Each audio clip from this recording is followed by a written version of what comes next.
Hi, my name is Robert Chelle with Chelle Law, and I'm an attorney that assists veterinary associates with employment contract and independent contractor agreement issues. Today I'm going to talk about how to terminate a veterinary contract.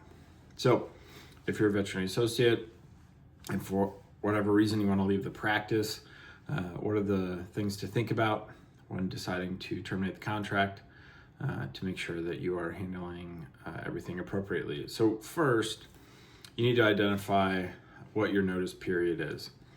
For any contract, there's going to be a section called without cause termination or for no good reason, something like that. And it will allow you to get out of the contract at any time for any reason with a certain amount of notice to your employer.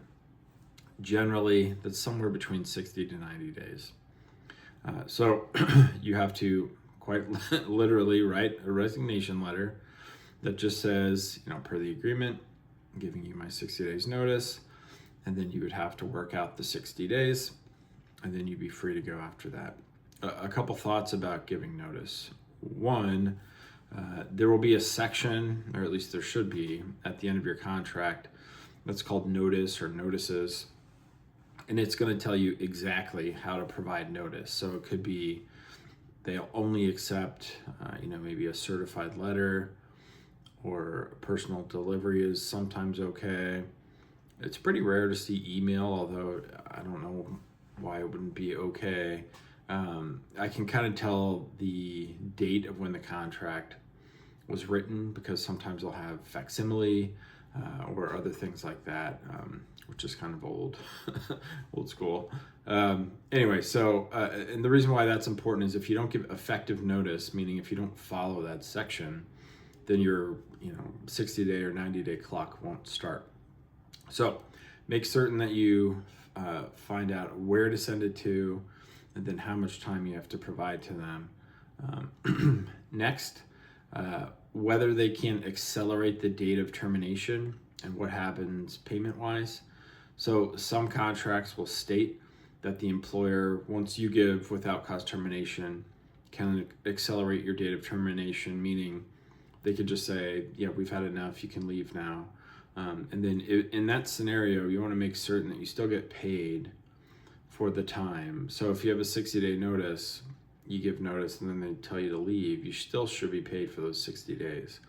I mean, if you have to provide them with 60 days notice and still have to work for those 60 days, it's only fair that if you give notice and they just say, we don't need you here anymore, that they still have to pay you.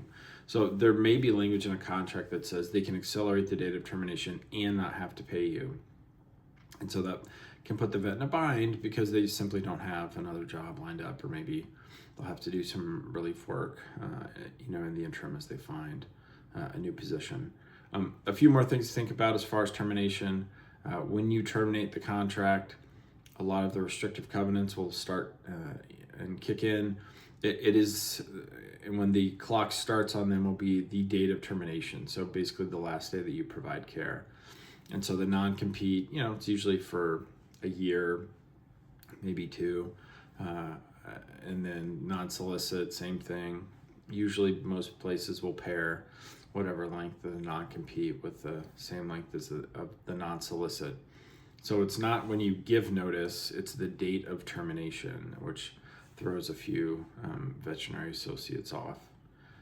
Next could be financial obligations. If you're in the first year or two of the contract and they paid a bonus to you, generally you'll have to pay back a prorated amount. So you need to look into that and see how much, or if any, that you owe. And then I guess finally would be malpractice insurance. Do you have a claims made policy or an occurrence policy? If it's claims made, do you have to pay tail insurance? Now, for the most part, as a veterinary associate, there are very few policies that are claims made in the veterinary world.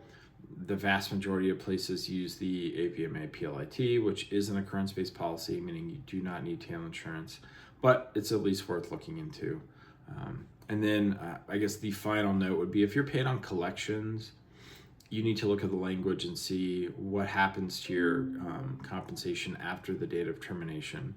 Now, this is not something that you're going to be able to fix after the fact, but many contracts will state your compensation ends on the date of termination. So if you're paid via collections, that means you essentially worked for free for the last month. Now, that might be stretching a little bit. You know, in the veterinary industry, most of the people are paying cash pay. So normally the date of service, you're getting all of the money. So you don't generally have to worry about collections like you would, you know, if you're a physician and 95% of your patients are paying via private insurance. You know, it takes 30 to 45 days to get that money back. Whereas, you know, I'd say veterinary insurance is not as prevalent, certainly as just normal health insurance. But there are pockets of the country where it's pretty popular, so I think you just need to maybe check out the payer mix and see what it is for your office. So that's a little bit about things to think about in regard to how to terminate a veterinary contract. If you have any questions about your employment agreement or independent contractor agreement, feel free to contact my law firm at the information listed below in the description. And I appreciate you watching the video. All right, thanks. Take care.